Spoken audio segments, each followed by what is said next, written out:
Hi guys, मैं कुशल हूं Eicher Bhopal से और आज हम सिग्नल्स एंड सिस्टम्स कोर्स का मॉड्यूल 10.3 सीखेंगे, जिसमें हम देखेंगे कि हम डिस्क्रीट टाइम एलटीआई सिस्टम्स को एलसीसीडीई के माध्यम से कैसे रिप्रेजेंट कर सकते हैं। तो आज हम सीखेंगे module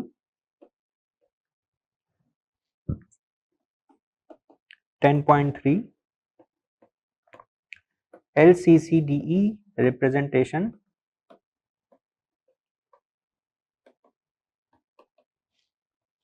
of discrete time LTI systems.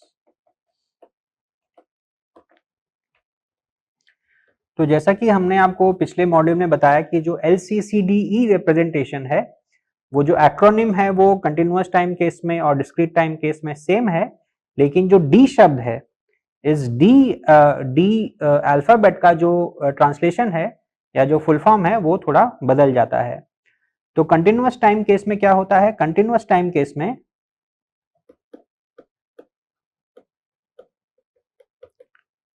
जो डी का मतलब होता है वो होता है डिफरेंशियल इक्वेशन, लेकिन डिस्क्रीट टाइम केस में उसका मतलब हो जाता है डिफरेंस।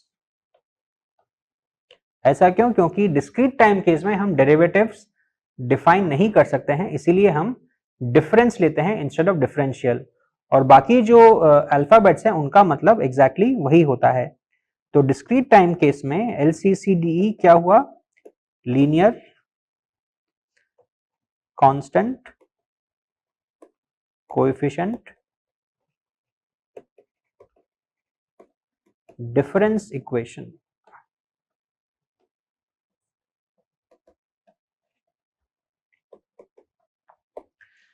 तो इसका जो जनरल फॉर्म है वो कुछ इस तरह का है, summation k equal to 0 to capital N a k y of n minus k is equal to summation k equal to 0 to m b k x of n minus k। आपको याद होगा कि जो हमारा कंटिन्यूअस टाइम केस था, वहां पे इस टर्म के जगह हमारे पास था डी के वाई बाई डी टी के, यानी कि y को हम k टाइम्स डिफरेंशिएट कर रहे थे। उसी तरह से हम x को भी k टाइम्स डिफरेंशिएट कर रहे थे, लेकिन क्योंकि डिस्क्रीट टाइम में हम डिफरेंशिएट नहीं कर रहे हैं, हम यहाँ पे डिफरेंस ले रहे हैं, यानी कि हम y ऑफ n को k यूनिट से शिफ्ट कर रहे हैं और x ऑफ n को भी k यूनिट से शिफ्ट कर रहे हैं, इसीलिए यहाँ पे हम इसे डिफरेंस इक्वेशन कहते हैं। और फिर से एक बार कि जो डिस्क्रीट टाइम सिस्टम्स हैं उन्हें हम अगर इन LCCDE के द्वारा रिप्रेजेंट कर रहे हैं, तो ये जरूरी नहीं है कि जो LCCDE है वो डेफिनेटली एक LTI सिस्टम को ही रिप्रेजेंट करेगा। उसके लिए वंस अगेन हमें कंडीशन चाहिए इनिशियल रेस्ट की। अगर हम इनिशियल रेस्ट कंडीशन अगर एज्यूम करते हैं, तब हम कह सकते हैं कि LCCD represents an LTI system and is causal। तो इनिशियल रेस्ट का मतलब क्या है? इनिशियल रेस्ट का मतलब है कि अगर हमारा x ऑफ n अगर 0 है for all n less than some n naught, कि अगर कोई ऐसा कोई n नॉट एग्जिस्ट करता है जिससे हर कम n वैल्यूज के लिए अगर हमारा x ऑफ n 0 है, तो फिर हमारा जो y ऑफ n है उसे भी उन सारे वैल्यूज के लिए 0 होना पड़ेगा। अगर ये कंडीशन हम अगर सेटिस्फाई करते हैं, इसे हम इनिशियल रेस्ट कहते हैं, और तब जाके हमारा LCCDE एक LTI सिस्टम को रिप्रेजेंट करता है, और वो LTI सिस्टम ऑटोमेटिकली फिर कॉजल भी हो जाता है। तो अभी इसका एक सिंपल सा एक एग्जांपल देखते हैं और देखते हैं कि हम उस LCCDE को किस तरीके से सॉल्व कर सकते हैं।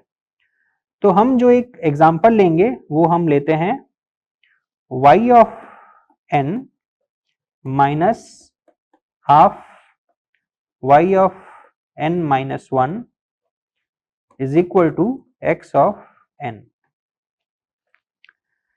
तो ये हमारा LCCDE है और यहां पे हम x of n को अज्यूम कर रहे हैं सम k times delta of n। तो हमारा जो k है वो सम आर्बिट्ररी कांस्टेंट है, तो एक तरीके से x of n सिर्फ हमारा एक डेल्टा फंक्शन है मल्टीप्लाइड बाय सम कांस्टेंट। तो यहाँ पे जो हमारा y of n है वो हमारा y of n माइनस 1 पे भी डिपेंड कर रहा है, यानी कि हम इसे लिख सकते हैं y of n is equal to x of n plus half times y of n minus 1। तो इस तरह के जो इक्वेशंस होते हैं जहां पे y of n explicitly y of n minus 1, y of n minus 2, y of n minus 3 इन सारे फंक्शंस पे भी डिपेंड करता है, इन फंक्शंस को हम कहते हैं या इन एक्सप्रेशंस को हम कहते हैं recursive difference equations.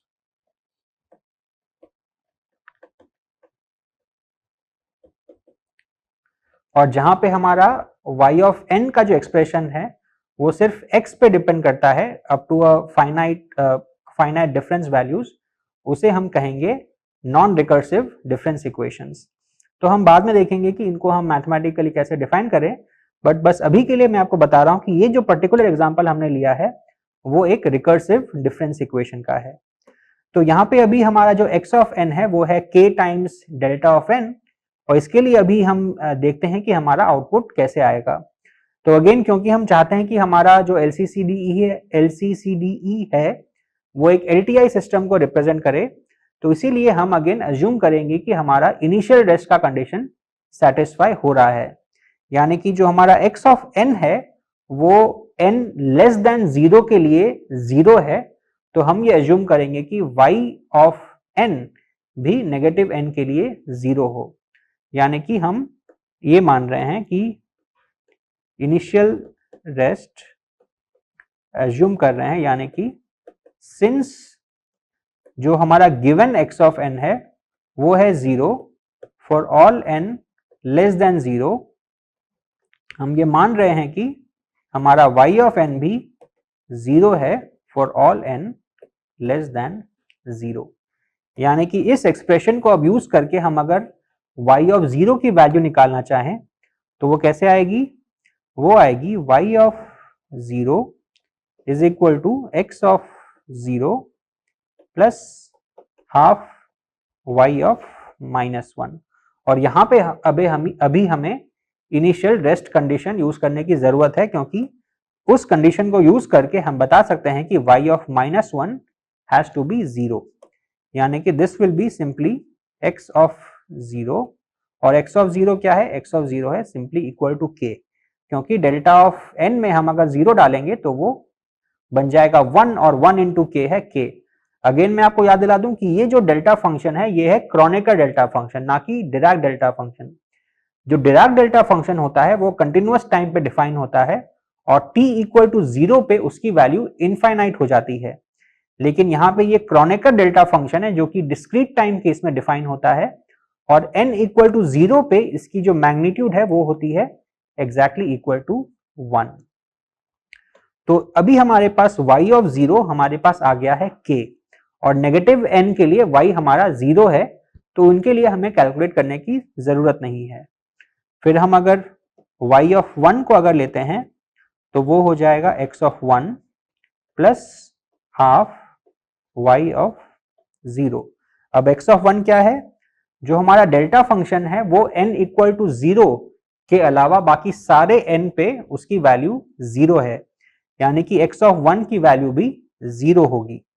So this is simply equal to half of y of 0, और y of 0 हमने अभी अभी कैलकुलेट किया इज इक्वल टू k, यानी कि this is equal to k by 2।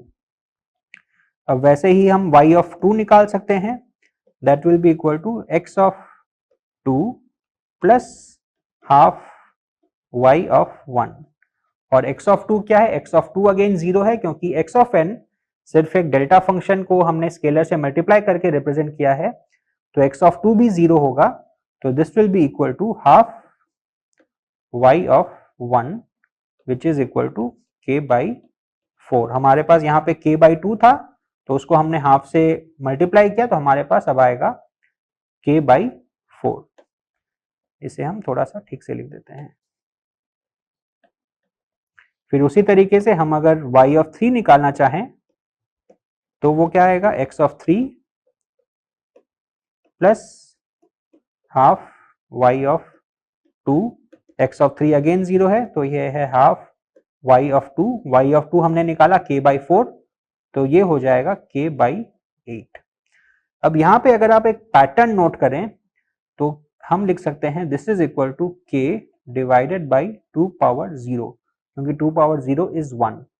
This is equal to k divided by 2 power 1। This is equal to k divided by 2 power 2 and this is equal to k divided by 2 power 3। और ये 3 कहां से आया, ये 3 और ये 3 same है। यहाँ पे है y ऑफ 2 और यहाँ पे भी है 2, यहाँ पे है 1, यहाँ पे भी है 1, यहाँ पे है 0 और यहाँ पे भी है 0। यानी कि हम यहाँ पे एक पैटर्न को देख के जज करके हम गेस कर सकते हैं कि जो हमारा y ऑफ n होगा वो होगा k divided by 2 power n, जो कि है हमारा सिस्टम का आउटपुट। अब यहाँ पे जो हमारा k था वो कोई भी आर्बिट्ररी कांस्टेंट हो सकता था, लेकिन हम अगर k को अगर 1 लेंगे तो हमारा जो y ऑफ n है वो बन जाएगा सिस्टम का इंपल्स रिस्पॉन्स। यानी कि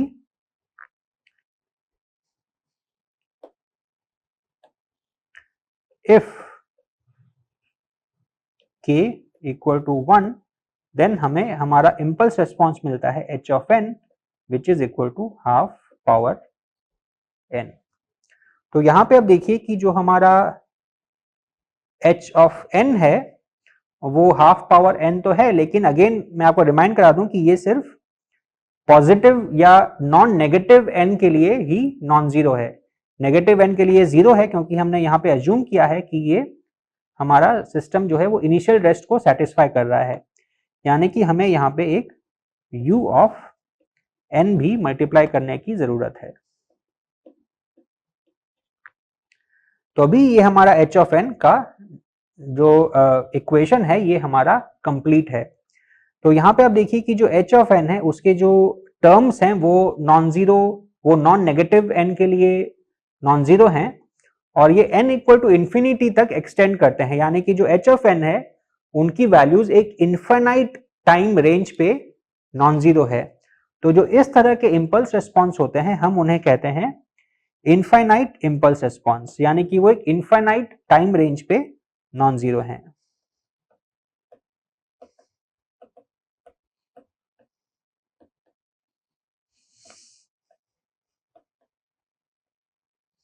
और ऐसे सिस्टम्स को हम कहते हैं IIR सिस्टम, यानी कि इनका इंपल्स रिस्पॉन्स जो है वो एक इनफाइनाइट टाइम रेंज पे एग्जिस्ट करता है।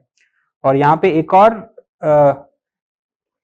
रिलेशन है कि अगर आपका सिस्टम अगर रिकर्सिव डिफरेंस इक्वेशंस के द्वारा डिफाइंड है तो आपका जो इंपल्स रिस्पॉन्स होगा वो भी IIR होगा, उसका जो टाइम का जो एक्सटेंट है वो इनफाइनाइट होगा। इसकी जगह पे अगर आपका इक्वेशन, अगर आपका सिस्टम अगर रिकर्सिव नहीं है, अगर वो एक नॉन रिकर्सिव इक्वेशन है, तो जो आपका करस्पॉन्डिंग सिस्टम होगा वो एक FIR सिस्टम होगा, जिसे कहते हैं फाइनाइट इंपल्स रिस्पॉन्स।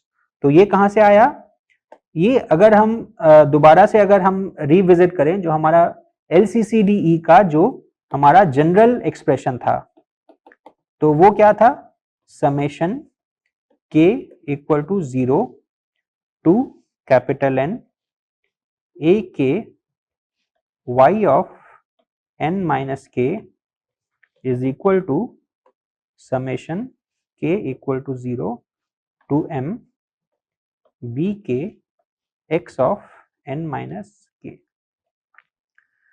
तो यहां पे हमारा सिस्टम रिकर्सिव कब होता है, हमारा सिस्टम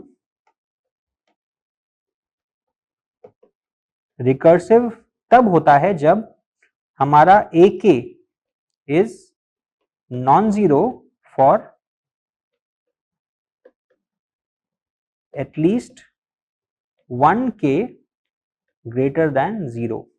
यानी कि ये जो हमारा टर्म है, इसे हम अगर एक्सपैंड करें तो हम इसे लिख सकते हैं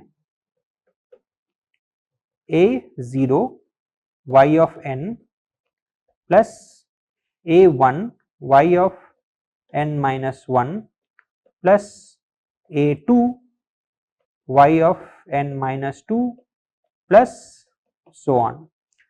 तो जैसा कि हमने पिछले पेज में देखा था कि ये सिस्टम रिकर्सिव कब होगा, ये रिकर्सिव तब होगा जब y ऑफ n का जो इक्वेशन है उसमें y of n minus 1, y of n minus 2, y of n minus 3 इस तरह के कोई भी अगर टर्म्स अगर आते हैं तो, और वो टर्म्स कब आएंगे जब हमारा a k अगर पॉजिटिव k के लिए अगर हमारा नॉन जीरो होगा। अगर किसी भी एक पॉजिटिव k के लिए हमारा अगर जो कोएफिशिएंट है a k अगर वो नॉन जीरो है तो ये सिस्टम हमारा रिकर्सिव इक्वेशन बन जाता है। और इस केस में जो हमारा इंपल्स रिस्पांस होता है वो होता है IIR, यानी कि इनफाइनाइट इंपल्स रिस्पांस। तो ये एक system infinite impulse response system हो जाता है।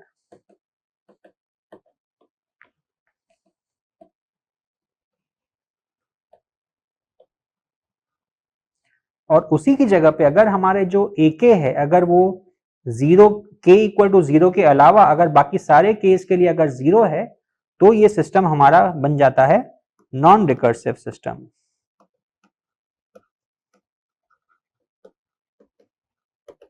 तो नॉन रिकर्सिव सिस्टम कब होता है जब हमारा AK is equal to zero for all k greater than zero. तो सिर्फ और सिर्फ k इक्वल टू जीरो के लिए ये हमारा AK नॉन जीरो होता है, बाकी सारे केस के लिए जीरो होता है। उसका मतलब क्या है कि इस एक्सप्रेशन में इस तरह के जो सारे टर्म्स हैं a1 times y of n minus 1, a2 times y of n minus 2, ये सारे टर्म्स जो हैं वो जीरो हो जाते हैं। यानी कि लेफ्ट हैंड साइड में सिर्फ हमारे पास ये y ऑफ n वाला टर्म बचता है और राइट हैंड साइड में हमारे सारे ये x वाले टर्म्स बचते हैं। यानी कि जो y ऑफ n है वो किसी भी प्रीवियस आउटपुट पे एक्सप्लिसिटली डिपेंड नहीं करता है। तो इस केस में हमारा जो सिस्टम होता है वो नॉन रिकर्सिव सिस्टम होता है और जो हमारा इंपल्स रिस्पांस होता है वो होता है FIR। तो इसे हम कहते हैं FIR सिस्टम, यानी कि ये होता है फाइनाइट इंपल्स रिस्पांस। यहां पे अगेन हम जब इंपल्स रिस्पांस को फाइनाइट या इनफाइनाइट कह रहे हैं हम उसके मैग्नीट्यूड की बात नहीं कर रहे हैं, हम उसके टाइम एक्सटेंट की बात कर रहे हैं कि वो कितने टाइम रेंज के लिए नॉन जीरो है। तो जो इनफाइनाइट इंपल्स रिस्पांस है वो इनफाइनाइट टाइम रेंज के लिए नॉन जीरो होता है और जो फाइनाइट इंपल्स रिस्पांस होता है वो एक फाइनाइट टाइम रेंज के लिए ही नॉन जीरो होता है। तो जो नॉन रिकर्सिव केस है उसमें हम अगर इस कंडीशन को अगर हम अप्लाई करें इस कंडीशन को तो हम लिख सकते हैं उस इक्वेशन में that y of a0 times y of n is equal to summation k equal to 0 to m bk times x of n minus k। और अभी हमें अगर इस सिस्टम का इंपल्स रिस्पांस निकालना है तो हम क्या करेंगे कि x की जगह पे डेल्टा लिख देंगे और y की जगह पे हम h लिख देंगे। तो हम अगर ये चेंज करते हैं तो हमारे पास आ जाएगा h is equal to delta. और यहां से अब अगर इस a0 को अगर हम हटा दें और इसे राइट साइड में ले जाएं तो ये हो जाएगा 1/a0। तो ये आ गया हमारा नॉन रिकर्सिव सिस्टम का इंपल्स रिस्पांस। और आप देख सकते हैं कि ये सिर्फ फाइनाइट टाइम रेंज के लिए ही नॉन जीरो है। इन पर्टिकुलर इसमें सिर्फ maximally capital M plus 1 non zero values ही हो सकती हैं। तो ये था एक basic introduction LTI system representation using LCCDE। इस वीक में आगे के मॉड्यूल्स में हम देखेंगे कि अगर हमारे पास एक कंटिन्यूअस टाइम सिग्नल है और एक डिस्क्रीट टाइम सिग्नल है तो हम उसे आपस में इंटर कन्वर्ट कैसे कर सकते हैं, क्योंकि हमें कई सारे सिग्नल प्रोसेसिंग एप्लीकेशंस के लिए कंटिन्यूअस टाइम सिग्नल को डिस्क्रीट टाइम में कन्वर्ट करना होता है और कई बार हमें डिस्क्रीट टाइम सिग्नल को कंटिन्यूअस टाइम सिग्नल में कन्वर्ट करना होता है। तो इस कोर्स में हम उन कॉन्सेप्ट्स के बहुत ज़्यादा डिटेल में तो नहीं जाएंगे क्योंकि वो आपको डीएसपी या दूसरे एडवांस कोर्सेज में पढ़ाया जाएगा, लेकिन अभी के लिए हम आपको एक ब्रीफ इंट्रोडक्शन देंगे ताकि आपको कम से कम उसके बेसिक कॉन्सेप्ट्स क्लियर हो जाएं। Thank you.